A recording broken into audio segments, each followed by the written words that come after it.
Good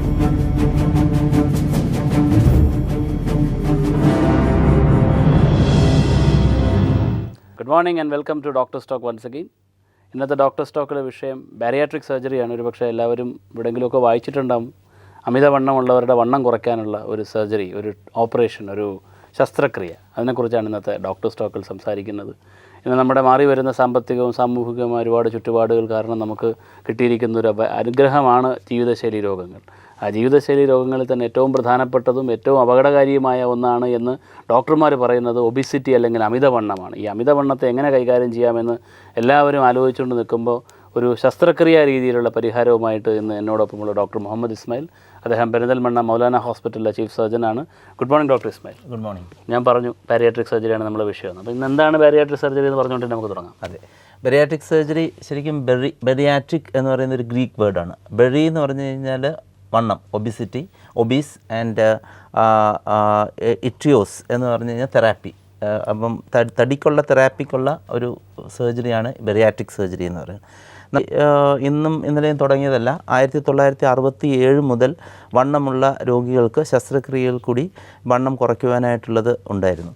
അന്ന് നമ്മൾ വയറ് തുറന്നിട്ടാണ് ഈ ഓപ്പറേഷൻ ചെയ്തുകൊണ്ടിരുന്നത്. അപ്പോൾ ഇത്രയും വണ്ണമുള്ള 150-200 കിലോ വെയിറ്റുള്ള ആൾക്കാരെ വയറ് തുറക്കുമ്പോൾ വയറിൻ്റെ അകത്ത് തുറന്നു കഴിഞ്ഞിട്ട് ഓപ്പറേഷൻ കഴിഞ്ഞിട്ടുണ്ടാകുന്ന കോംപ്ലിക്കേഷൻസുകൾ വളരെ കൂടുതലായിരുന്നു. ഏകദേശം പകുതിയോളം രോഗികൾ ഈ ഓപ്പറേഷൻ കഴിഞ്ഞ് കഴിഞ്ഞാൽ മരിക്കുകയാണ് ചെയ്യുക. അപ്പോൾ 1990-കളിലാണ് ഈ താക്കോൽ ദ്വാര ശസ്ത്രക്രിയയിൽ കൂടി വയറിനുള്ളിലെ ഓപ്പറേഷനുകൾ ചെയ്യാൻ തുടങ്ങിയത്. 1993-ൽ ബെറിയാട്രിക് സർജറിയും ഈ വണ്ണം കുറയ്ക്കാനുള്ള ശസ്ത്രക്രിയയും നമ്മൾ താക്കോൽ ദ്വാരത്തിൽ കൂടെ ചെയ്തു തുടങ്ങിയപ്പോഴാണ് ഇത് വളരെ പ്രചാരത്തിലേറിയത്. അപ്പോൾ താക്കോൽ ദ്വാരത്തിൽ കൂടി നമ്മളുടെ വണ്ണം കുറയ്ക്കുവാനായിട്ട് നമ്മളുടെ ഗ്യാസ്ട്രോ ഇൻറ്റെസ്റ്റിനൽ ട്രാക്റ്റിൽ ചെയ്യുന്ന കുറച്ച് വേരിയേഷൻസ്, ഒരു വ്യത്യാസങ്ങളാണ് ബെറിയാട്രിക് സർജറി എന്ന്. നമുക്ക് അതിൻ്റെ വിശദാംശങ്ങളിലേക്ക് പിന്നീട് വരാം. അതിന് മുന്നേ ഞാനൊന്ന് ചോദിച്ചോട്ടെ, ഇപ്പോൾ ഈ അമിതവണ്ണം എന്ന് നമ്മൾ വളരെ ലൂസായിട്ട് ഉപയോഗിക്കുന്ന ഒരു വാക്കായി മാറിക്കഴിഞ്ഞ് അമിതവണ്ണം, ഒബിസിറ്റി, അതിനെ ഒന്ന് നിർവചിക്കാമോ? അമിതവണ്ണം നമ്മളൊരു എല്ലാ മനുഷ്യർക്കും ഒരു ഹൈറ്റിനനുസരിച്ചുള്ള വെയിറ്റ് ആവശ്യമുണ്ട്. പല ഘടകങ്ങളുണ്ട് നമ്മൾ അമിതവണ്ണമാണോ എന്ന് തീരുമാനിക്കുന്നത്. ശരിക്കും നമ്മൾ ഒബിസിറ്റി എന്ന് പറയുന്നത് it is the excess storage of fat in your body. അതാണ് നമ്മൾ അമിതവണ്ണം എന്ന് പറയുക. അതിന് ചില നിർവചനങ്ങളുണ്ട്. അതിലൊന്നാണ് body mass index. Body mass index എന്ന് പറഞ്ഞു കഴിഞ്ഞാൽ നമ്മളുടെ weight divided by height in metre square, weight in kilogram divided by height in metre square. അത് നോർമലി വേണ്ടത് 18 മുതൽ 23 വരെയാണ്. 23-ന് മുകളിൽ ഈ BMI പോവുകയാണെങ്കിൽ അതൊരു 30 വരെ നമ്മളത് ഒരു വെറും വണ്ണം, ചബ്ബി എന്നുള്ളത് പറയും. 30-ന് മുകളിൽ പോകുമ്പോഴാണ് നമ്മളിത് അമിതവണ്ണം എന്ന് വെച്ച് കഴിഞ്ഞാൽ 30-ന് മുകളിൽ BMI പോകുന്നു കഴിഞ്ഞ് കഴിഞ്ഞാൽ പിന്നെ അതുകൊണ്ട് അസുഖങ്ങൾ ഉണ്ടാകാൻ തുടങ്ങും. അപ്പോഴാണ് നമ്മളത് അതിന് അമിതവണ്ണം അല്ലെങ്കിൽ മോർബിഡ്.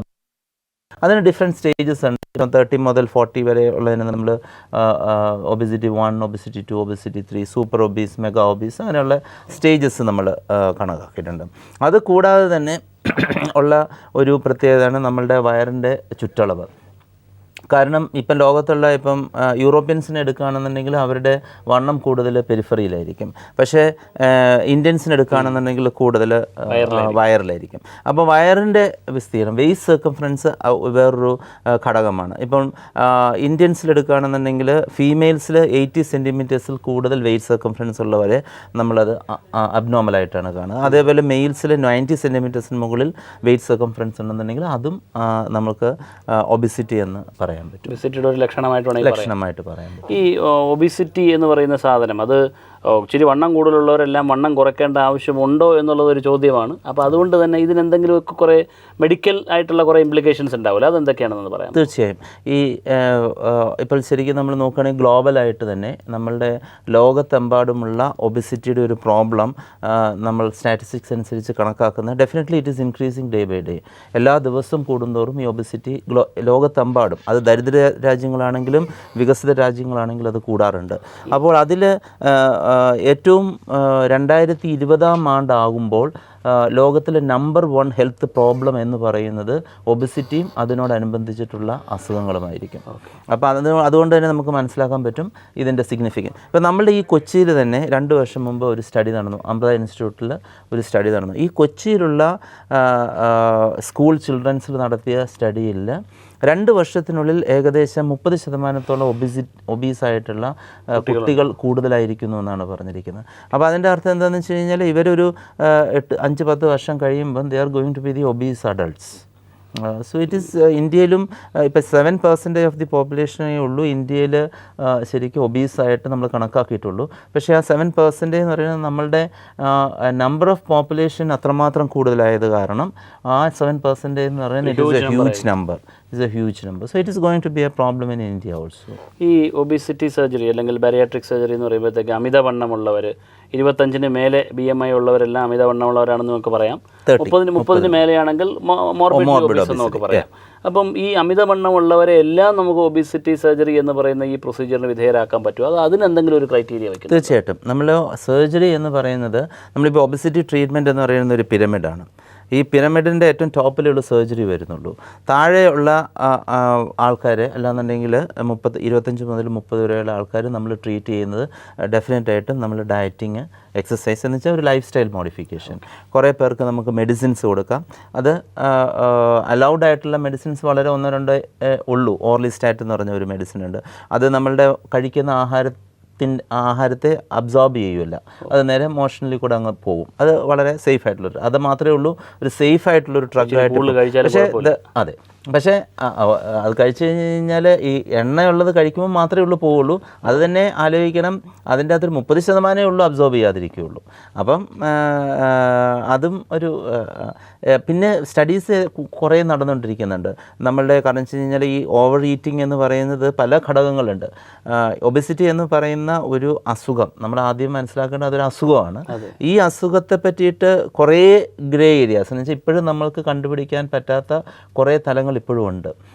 കാരണം ഇതുണ്ടാകാനായിട്ടുള്ള കാരണങ്ങളെ പറ്റിയിട്ടാണ് നമ്മൾ, കാരണം വെച്ചാൽ 10-25 വർഷമായിട്ട് ഈ ബെറിയാട്രിക് സർജറി നടന്നു വരുന്നുവെങ്കിലും ഒരു കാര്യം, നമ്മൾ സർജറി കഴിഞ്ഞ് കഴിഞ്ഞിട്ട് ഒരു 15 മുതൽ 20% വരെയുള്ള ആൾക്കാർക്ക് പിന്നെയും ഈ വെയിറ്റ് വെക്കുന്നുണ്ട്.